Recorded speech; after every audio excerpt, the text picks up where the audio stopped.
Live with the insight you need from the financials and political capitals of the world to the heart of innovation. This is Opportunities to Consider with your host, author, speaker, and corporate strategist, Hunter Gaylor.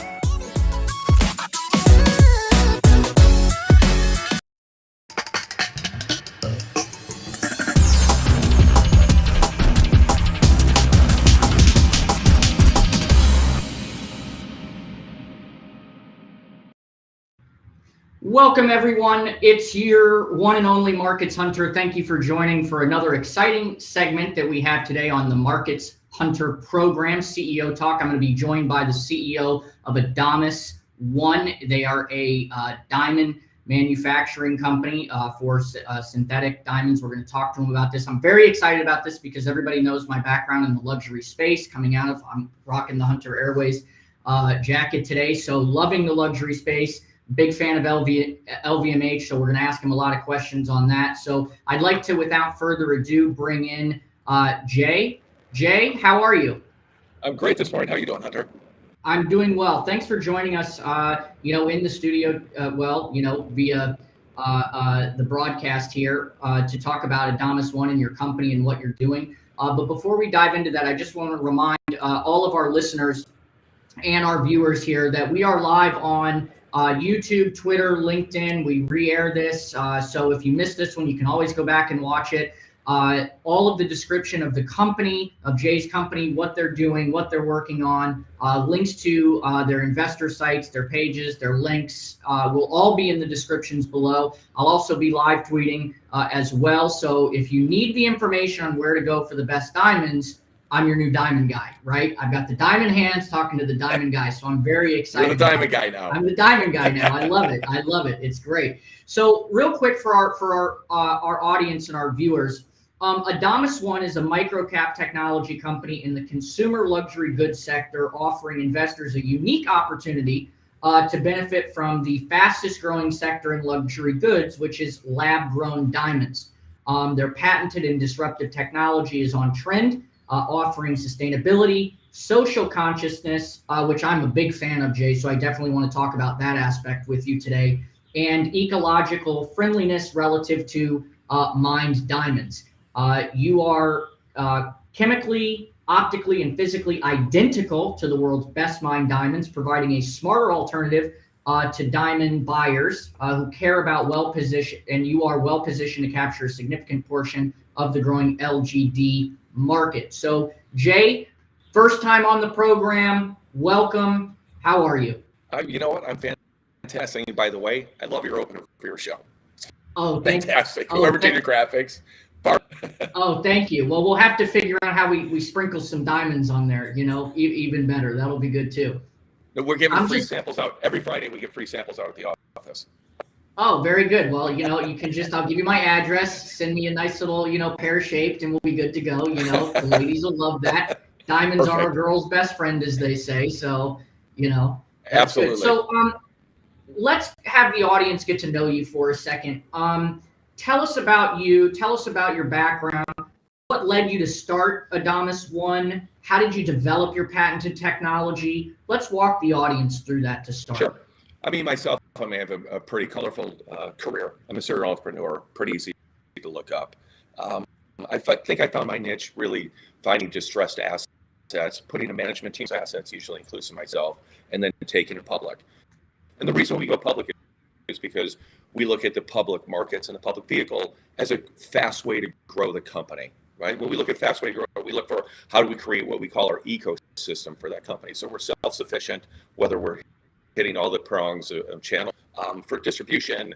How do we grow to make sure we're all self-sufficient whatsoever, and we have no needs outside of our own thing. So we always look for that. So we go public, and then we start acquisitions and grow the company quickly. I look for assets that are usually in a category that's emerging, growing. We have the ability to put our marketing skills behind it and really accelerate that growth as well. And also look for disruptiveness. When the assets came up that we purchased and put into Adamas One, we looked at the lab-grown diamond industry. 3 years ago, it was a much smaller sector than it currently is, but we knew that it had the ability to really grow and become really the only source for diamonds for a handful of reasons, just like you said. Number one is we're eco-friendly. We're not drilling holes in the earth. We're socio-friendly. Everyone's seen the movie Blood Diamonds. Sure. We don't have 12-year-olds with AK-47s and pickaxe digging, a mile under the earth trying to get, 1 carat diamond to sell through sales or jewelers or whoever. So we're very conscientious about, how do we move forward as a true ESG company? So I think we found an itch. We acquired the assets and we went public December of 2022 on NASDAQ. Our trading symbols JEWL, JEWL. And now we're, how do we go? Here's our plan. How do we effectuate our plan and bring the best product to market? Simple. So what are some of the biggest challenges that you have faced from the start of the process to where you are now? Can you talk a little bit to those aspects? And Sure. Really, how is Adamas One addressing some that you've perhaps come across or experiencing? Sure. There's always challenges. In every category, especially if it's a new emerging category. The first thing is, how do you create public awareness, right? And then once you get the awareness, how do you educate the consumer, right? We have a new category. We're not a synthetic diamond. We're not moissanite or cubic zirconia. We're actual diamonds, just like you said. Chemically, physically, optically identical to a mined diamond. The only difference is one comes out of the earth, one comes out of the safe environment we call laboratory. Only different. We make an identical diamond as a mined diamond. So it's very similar to a cultured pearl and pearl. It's still a pearl. The FTC came out in 2008, look, a diamond's a diamond. And it really kind of bolstered the industry to go forward where we weren't painted in the corner as being synthetics. So we move forward as we're an actual diamond and we're, mined diamonds are mined diamonds. It's like people still works. That is what it is for us. So how do we educate the consumer, right? How do we build a brand? So we look at this industry, there's no true brand out there. We want to build ourselves up. At Van Cleef, Tiffany's, Cartier, diamonds in this industry. If you look at the jewelry we're manufacturing right now, we're looking to be the elite brand. And then we'll service all the other rungs well. So we look at direct to consumer, wholesale up, wholesale finished goods. So we want to make sure that we bring all that and support all those different distribution chains. So the hurdle is always getting consumer, getting awareness, building the brand of the company. And then we always want to make sure that we walk before we try to run into anything. So we're building our foundation. We just went live in the public sector, in December. That was 3 months ago. So we're just getting our skis under us, so to speak. It comes into the market, right? We look at the stock. How do we get more eyeballs on the stock? Hence the interviews and getting more people and awareness of the company. And then how do we drive our sales? Through influencers like yourself, right? Through influencers, Kardashians, whoever it is. So we drive retail buying as well. And then we also want to buy the IR component as well. So Sure. You have to understand how to navigate private co and pub co, and you have to do them both. Well, and given your experience in the public markets, I'm sure that you'll be able to navigate that just for a second for our viewers, just to let people know, Jay is the CEO. Their stock symbol is JEWL, pretty easy to remember, JEWL. They are right now, market's down all over, so we're not going to get into really the technicals, but for the first interview, as we continue on, we'll dive more into that. But continuing on with the story, because this is such an incredible story, at least when I think back, and we look at the luxury brands that like LVMH has, right? 60 plus subsidiary companies, from Christian Dior to Tiffany to, there's a list of them. Bulgari, and all of these have high-end jewelry, Sephora, Princess Yachts, Tag Heuer, Marc Jacobs, Stella McCartney, and all of these at some point are using some sort of diamond product, whether it be on the very, very small side to, the larger jewelry side. You had mentioned a couple of brands there. When you look at the Harry Winstons of the world, okay, versus the Cartiers or the Tiffany and companies, granted they're coming out of these mines, you're in the lab. What is the difference? It seems to me from a business perspective, and correct me if I'm wrong here, not only is it more sustainable, but it's more scalable. Absolutely. So sustainability is always number one, right? And especially post-COVID, sustainability for Earth and mankind is always in the forefront of everyone's mindset, right now, which is great for us for lab-grown diamonds, because just like we just said, sustainable earth, sustainable mankind, we support both of those aspects. We see a massive shift happening, and you mentioned LVMH, which is always a point of reference, because LVMH invested $90 million in a lab-grown startup company in Israel about 6 months back. Immediately, Forbes magazine came out and said, now lab-grown diamonds are considered a luxury item. So we're in base talks with a handful of high-end companies, because they're looking at the market and want to be eco-friendly, and they want to make sure they're doing social support, and social friendly as well. So they want to be in the forefront in there, and they don't want to look like they're promoting fur coats anymore, etc.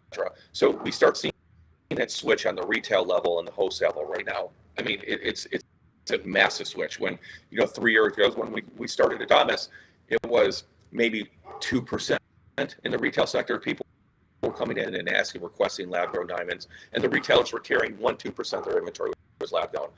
Now, fast forward to 2023, it's almost a 50-50. And there's a handful of reasons, right? Just eco-friendly, social friendly, as well as economic structure, where you're looking where wholesalers were struggling to get 5 to 7%, of a margin at wholesale level. Now they're getting 40-45%. And then the retail level associatively as well. So we're adding more profits back into the food chain at every level. And I think you'll start to see everyone, whether it's Hermes, Cartier, Louis Vuitton, Harry Winston carrying, you'll start seeing a shift and a polar shift happening quickly, just because people are aware of what's on, in the diamond sector, in the diamond world, and they want to be proactive, which is great for us.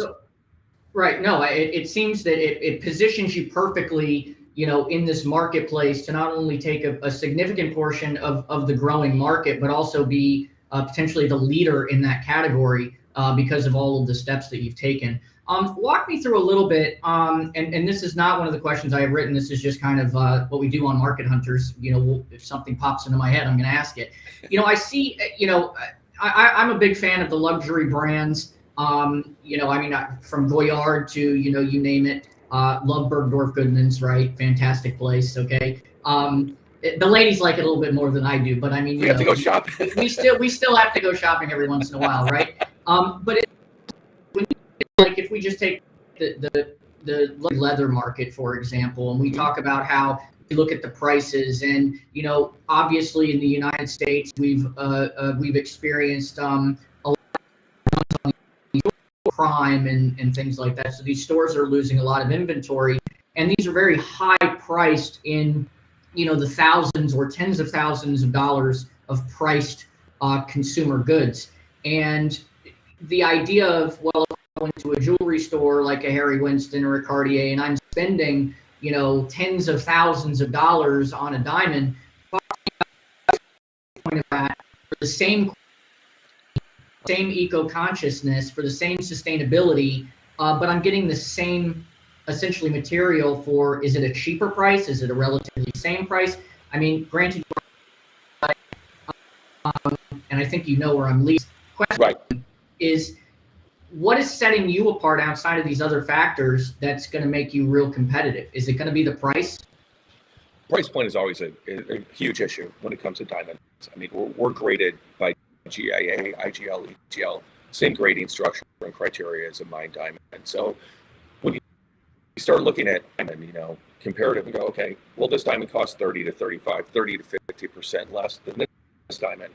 There's a huge whoa, right? There's that wow factor. So currently, lab-grown diamonds are selling 30 to 50% less than a mined diamond, and the reasons are a handful of reasons.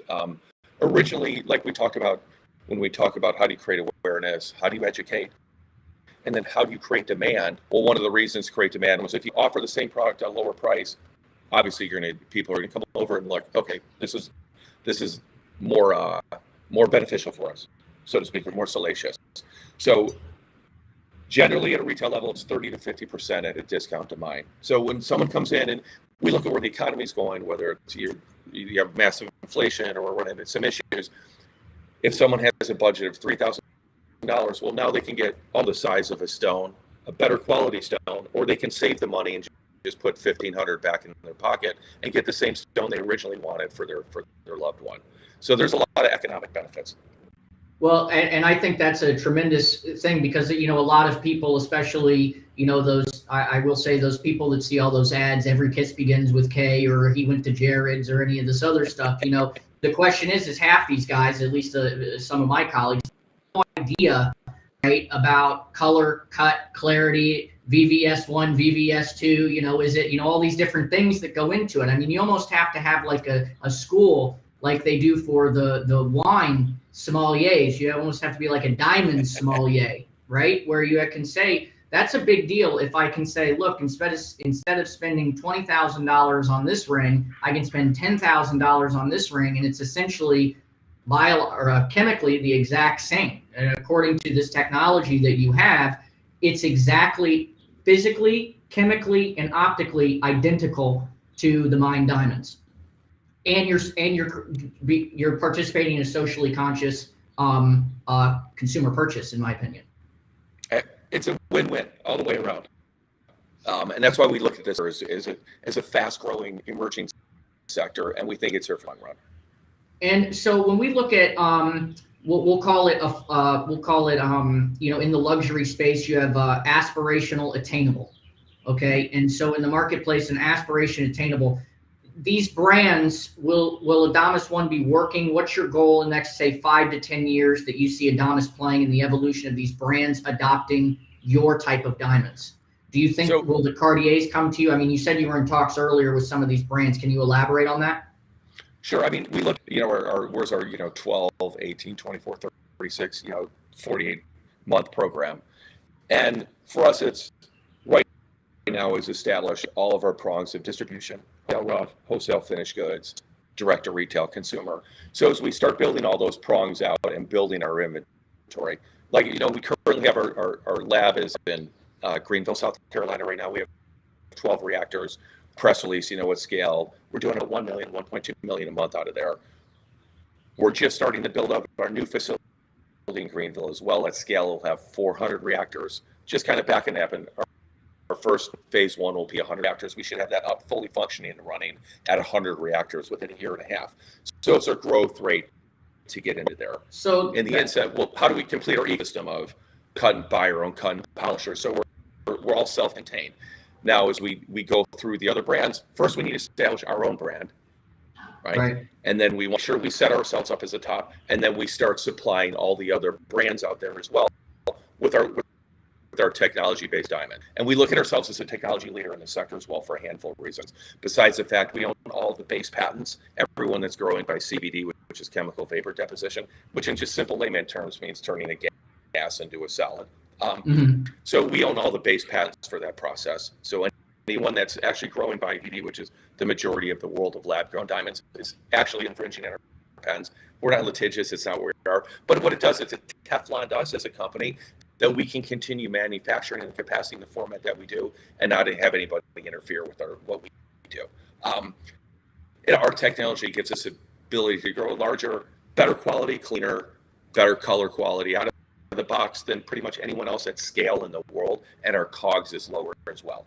So our technology gives us leaps and bounds ahead of the competition.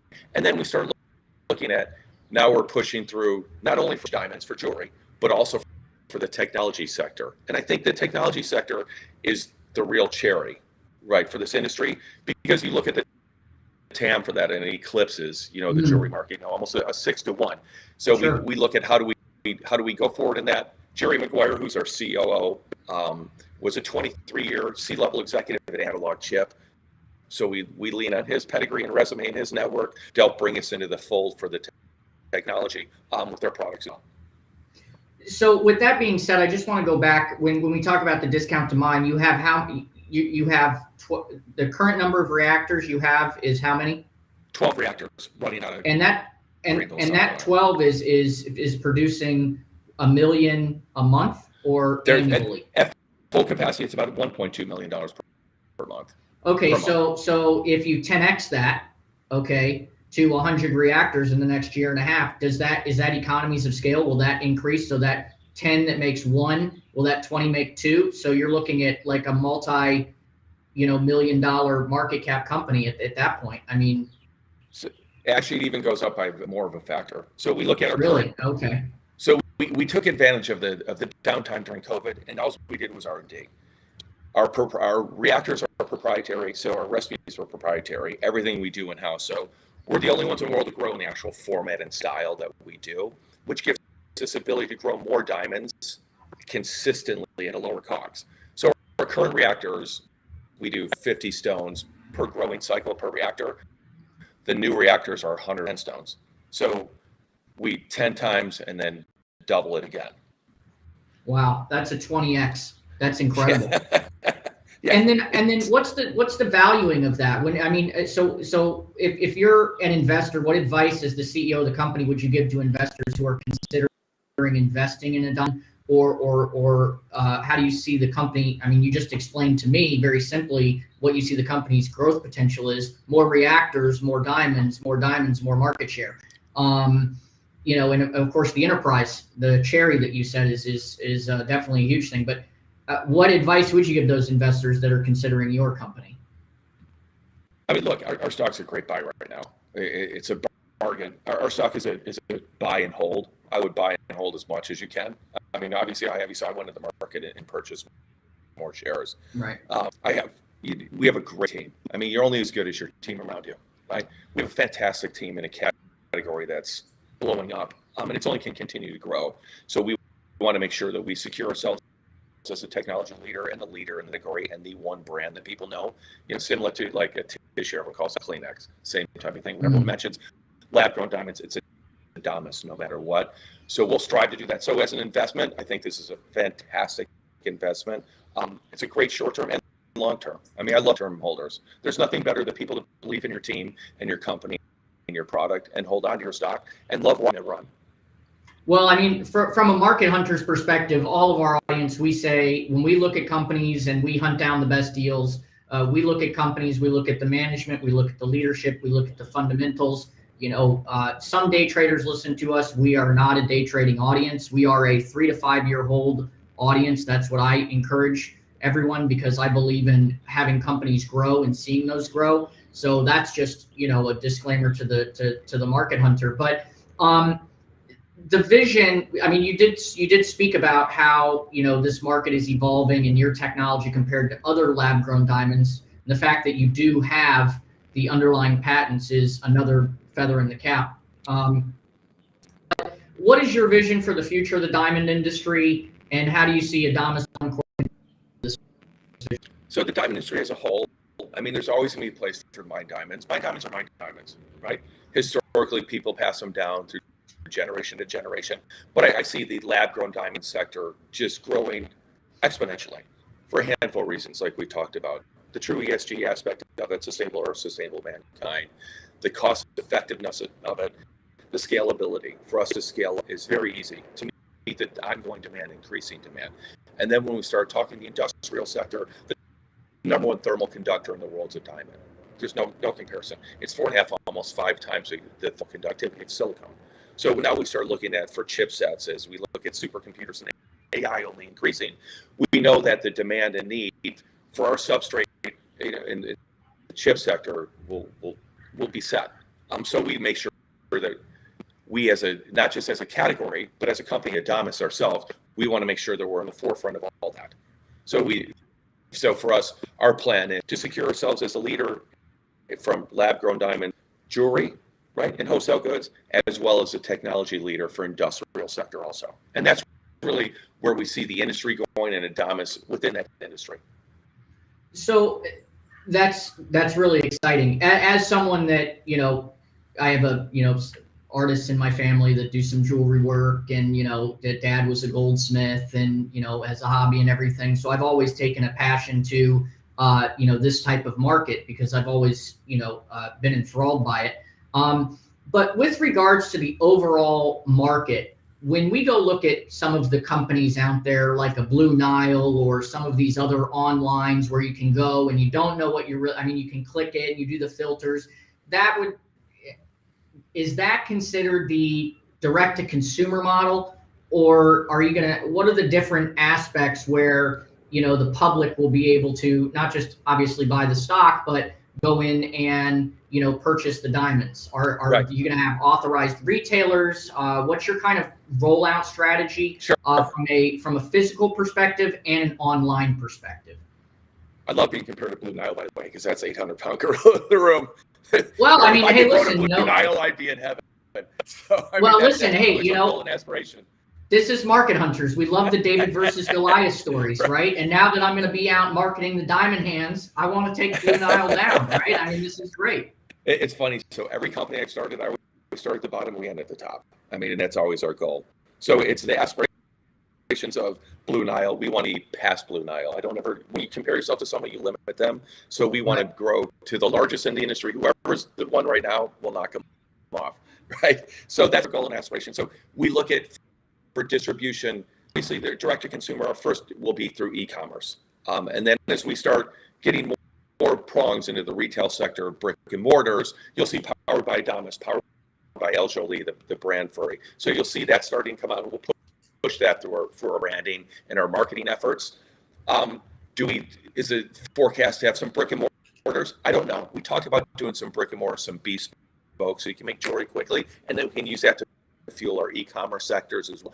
So that's, kind of kick around in its infancy stage. We'll see how everything grows and evolves over the next 12 to 18 months. But brick and mortar, great. But then you have the issues of the theft, right? The smash. I'm in Manhattan Beach, right down the street. They did a smash and grab, this summer at the jewelry store there. So you worry about the liability aspects of that for your employees, et cetera. So we evolve what the best approach is for a direct-to-consumer. Obviously, the easiest and safest, and for me, from a marketing standpoint, I've had a pretty good career in online e-commerce. So we look at, e-commerce will be the first lowest-hanging fruit for us, especially we can push it very strongly with our influencer and our marketing programs. So being that from a market's perspective, and I just want to make sure this statement is right, because when we put it out here, it's out there. Adamas One, you're the only pure play LGD manufacturer in the public market. And that sets you apart from other companies in the diamond industry that's primarily focused on mined diamonds. And additionally, your patented and disruptive LGD technology offers, as we had said earlier, sustainability, social consciousness, and ecological friendliness relative to mined diamonds. So would you say that's an accurate statement? 100% accurate, correct. Okay, so one of the things that we look at when we look at companies, as I said in the beginning with Market Hunters, is, and this is kind of the get to know the CEO. We're going to have a lot more of these, ladies and gentlemen, where you'll be able to hear more from Jay. We're going to have a ton of questions to talk about the technology. We're going to be going through all the different types of diamonds and the cuts and the colors and the carats. So really don't even go watch the History Channel anymore. Just come to Markets Hunter. We're going to tell you everything you need to know about the diamond industry, which is going to be great. What is your advice to people that are looking at getting a diamond now? Maybe they're going into the summer, they want to surprise their loved ones, or fathers want to get something for their daughters at graduation in the spring. Can they go to Adamas now, or do we have to wait, or what is the process? So actually, the easiest way to do it would be sales@adamas1.com. Just email us. Okay. And our sales associates will handle that. We're just putting up the shopping cart on adamas1.com. Okay. So we'll have a functional shopping cart up probably in 30 to 45 days. So, I mean, we've been a little busy after you go public. You know what it is? It's the onset of, oh my gosh, it's a nightmare. Right. Actually, acquisitions, you're going crazy. So for us, that's our path. So sales@adamas1.com is the best way to hook us up. And look, our sales associates and team, we have a fantastic teams, and they'll assist you whatever size, whatever color you need. If you want it set, not set, we have anything in stock. And then from the e-commerce side, not to keep comparing to Blue Nile, but I just want to give the audience an idea of where this is going, because, ladies and gentlemen, this is the infancy. This is where we go find the companies. His company just went public.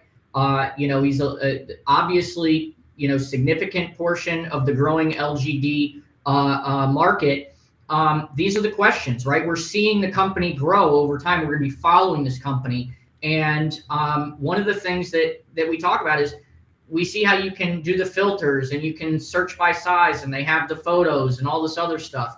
Sometimes it gets a little tedious, but Are people going to be able to have those types of features, I would assume?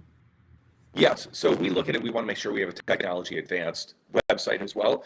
We don't want to put too much foo-foo in it, just like you said, because people get confused, right? I'm a true 3-click rule on the net. If you can't get to what you want within 3 clicks, you're gone, right?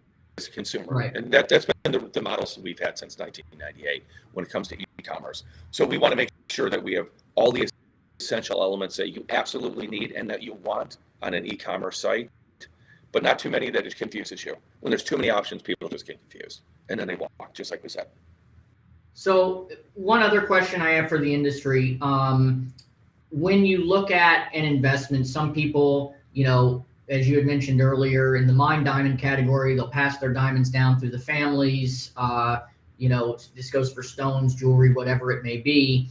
What about the idea of these LGD diamonds that you're producing? Are they going to hold value over time? That may be a naive question, but will they retain their value, or is it can I buy several diamonds as an investment outside of the stock? What's your thoughts there?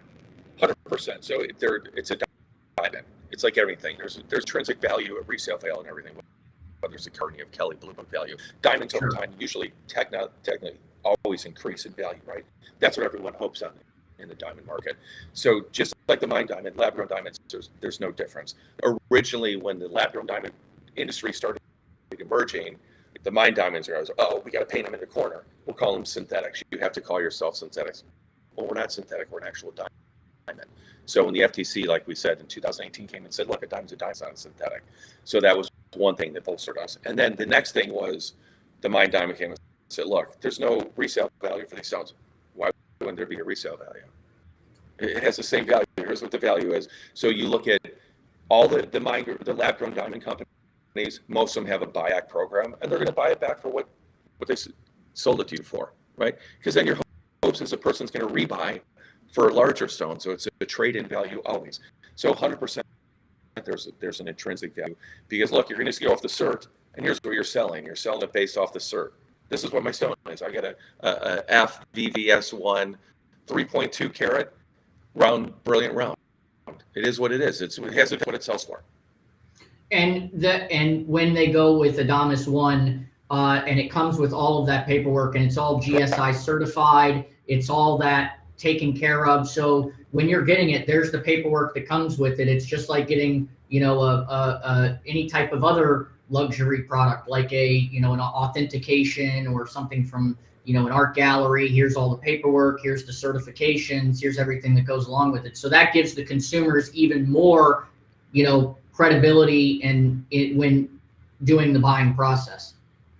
Correct. So you look, if you buy one of our stones and it's certified by GAA, it's a GAA, the same cert that a mine diamond has. There's absolutely no difference whatsoever. So here's your certification and validation of this is what the stone is. We graded it this. Here's the color, the clarity, the 4 C's. And it's very simple. So the value should sustain where it is, actually increase. And that's always the goal for everybody that invests in diamonds. Well, and that's a great segue into for everyone watching. We are going to put the investor relations page for Adamas 1 in the link below. We'll also be tweeting it out, so make sure you follow us at Twitter, and also follow Adamas 1 on Twitter as well. Start following their social media. Start following their journey. We're going to be covering them. We're going to be having many more conversations like this, many more podcasts where we're going to dive deep into this industry. Really understand the facets, the underworking supply chain of this industry. And we're going to be talking to the people actually doing this. You're not going to get this from analysts. You're not going to get this from anyone else. We're going to get it straight from the people driving and steering the ship. So with that being said, Jay, thank you so much for being on the program today. I look forward to really following this very closely. I look forward to being a diamond influencer, right? A diamond with hands, right? That's in the market, right? Diamond hands. Well, these are actually diamond hands, right? So that's really great. We'll have to get the shirt, Market Hunters with the diamond hands. I love that. I'm getting ideas here. So we're gonna definitely keep the conversation going. Is there anything else that you want the audience, or any message that you want to get out and leave our listeners and viewers with? The interview was great. I mean, you're phenomenal. By the way, your energy is incredible. I love it. I mean, for us as a company, especially being public, we always want to make sure that people come to the company, look to our stock, invest in the stock, hold the stock, and it's going to be a fun ride for everybody. And we're really looking forward to it. We're just starting. Just like you said, we're in our infancy stage. We have a lot of goals and aspirations, and we have a team that can make sure that we can deliver on all of them.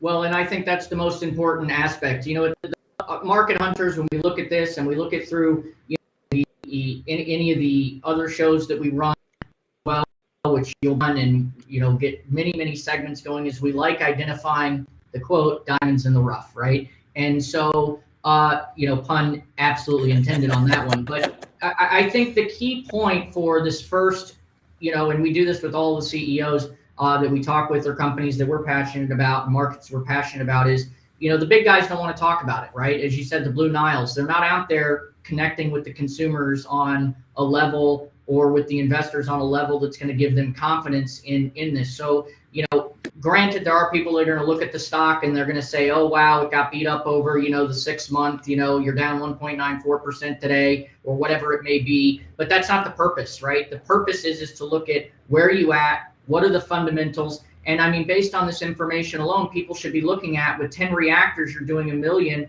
and then it doubles. It not only 10x is that, but then another 10x after that. These are the market fundamentals people should be looking at for a 3 to 5 year investment, on top of the fact of, hey, when it comes Christmas time and you want to, you know, get some loved one, you want to go to propose to somebody and you want to get a diamond, you know, forget the ads out there going to Jared's and doing these, you know, these mined diamonds, which we know. Get an actual real diamond that is GSA certified, right? That is LGD technology, and it's only from Adamas One, right? So if you're going to go to one place, it's Adamas One. So I like the message. I like the story. It's definitely a check, bullish in my book. So we'll put that out there. But Jay, thank you so much for joining us, and for all of our listeners, all the descriptions, all the links to his company, the investor relations side for our investor network.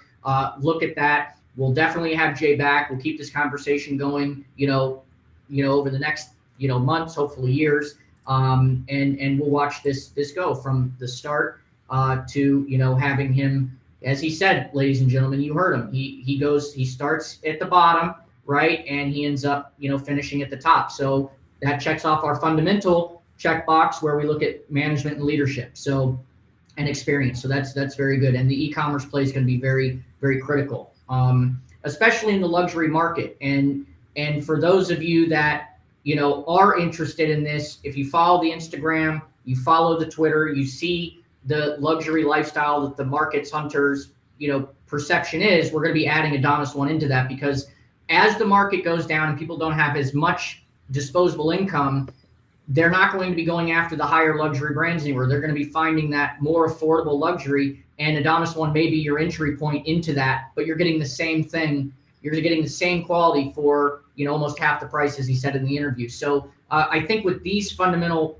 you know, facts that we're finding out in the company, this is a stock that everyone needs to be following, and everyone needs to be looking at and doing their research and following it. So once again, Jay, thank you so much for joining the program, and we looked at having you back very soon.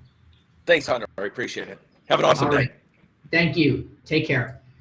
All right, ladies and gentlemen, thank you so much. That was another edition of Markets Hunters. As you see, it's raw, it's unfiltered. We don't, you know, play any games. We bring it to you as we see it. We ask the questions that need to be asked. But, you know, when we introduce CEOs, these are the types of conversations that we want. You know, I want to be able to be a sophisticated consumer and to go out and be an educated consumer. I just don't want to have to see an ad on Instagram that says, oh, hey, buy a cheap diamond on Blue Nile. But now we're getting other aspects. And I would have never known, as a market hunter around here, that it's the exact same as a diamond. And so now that we have that type of certification and that type of trust, that's definitely a plus in my book. So we're going to keep following this company. Make sure you like, follow, and subscribe to our Twitter. Our Twitter is growing. We're jumping up and down all the time. Our YouTube is growing. But LinkedIn and Twitter, we're getting a huge investor following there. Follow us also beyond Liquid Lunch with John Tobacco. We also do Coffee and Tobacco on the International Business News Network. We're going to be having the show.